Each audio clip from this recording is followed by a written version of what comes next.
बिक्री के आंकड़े जारी किए हैं। कुल बिक्री 1,53,000 यूनिट से अब घटकर 1,39,000 यूनिट रह गई है। 2023 के आउटलुक और बिक्री आंकड़ों पर बात करने के लिए हमारे साथ कंपनी के मार्केटिंग एंड सेल्स के senior executive officer Shashank Srivastava ji. Good afternoon, बहुत स्वागत है सर। सबसे पहले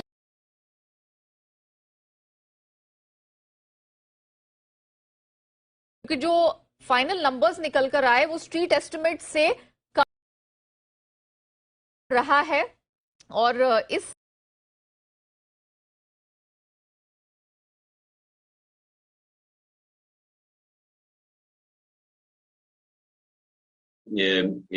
उसको एक थोड़ी दूसरी नजर से भी देखने की जरूरत है, क्योंकि दिसंबर का वो महीना होता है जब ईयर एंड का जो मॉडल है वो चेंज होता है। लिहाजा जो वो यही हुआ है। होलसेल के नंबर इंडस्ट्री में 2,75,000 है। का मुवाजना अगर आप गुज़िश्ता साल से करेंगे तो 2,55,000 था पिछले साल, यानी इजाफा 8.3% का हुआ है। जहां तक हमने कुछ मॉडल्स को प्रोडक्शन रोका इसलिए क्योंकि हम अपना स्टॉक कम करना चाह रहे थे, और कुछ मॉडल्स का प्रोडक्शन हम नहीं कर पाए क्योंकि सेमीकंडक्टर की इशू थी, तो प्रोडक्शन एक लिमिटेड था। तो ये जो दो कॉन्स्टेंट थे, limited constant of limiting production in many models where we have a long waiting. In fact Maruti Suzuki की जो पेंडिंग बुकिंग्स है इस समय 3,63,000 है, और कुछ मॉडल्स पे जहां पे हम अपना स्टॉक को कम करना चाहते थे। इसमें रिटेल का जो है उस नजर से 4,11,000 रिटेल हुआ इंडस्ट्री में, और अगर पिछले साल से इसको कंपेयर करें, पिछले साल 3,20,000 था, यानी वहां 28.4% की ग्रोथ हुई है। और मारुति सुजुकी का करीब है, और ये तीसरी बार रिटेल 2 लाख के ऊपर किसी महीने में गया है। तो रिटेल के लिहाज से बड़ा अच्छा था महीना, लेकिन हाँ होलसेल थोड़ा म्यूटेड था, जैसे आपने दुरुस्त फरमाया। आज 2023 के मुतालिक उसमें जो प्रोजेक्शंस हैं इस समय यही है कि इंडस्ट्री में मुख्तलिफ प्रोजेक्शंस हो रहे हैं।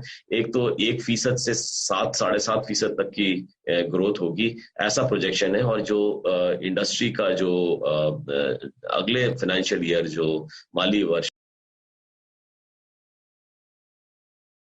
0.1 मिलियन कार्स बिकेंगी। तो ये एक प्रोजेक्शन है आगे का, लेकिन कई फ्लैग्स हमें देखने पड़ेंगे, मॉनिटर करने, या जो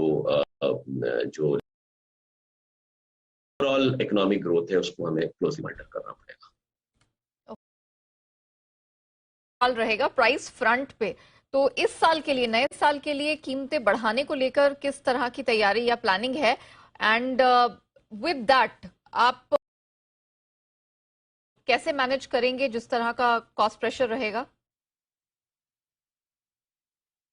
बहुत अहम सवाल है। मारुति सुजुकी ने और बाकी ओईएम्स ने भी ये ऐलान किया है कि जनवरी में, इस महीने में हम कीमतों में इजाफा करेंगे, और उसकी जो बुनियादी वजह वो ये है कि अप्रैल में जो आरडी नॉर्म्स आ रहे हैं और ओबीडी नॉर्म्स जो आ रहे हैं, उसको कंफर्म करने के लिए कुछ स्पेक्स में तब्दीलियां करनी पड़ेंगी,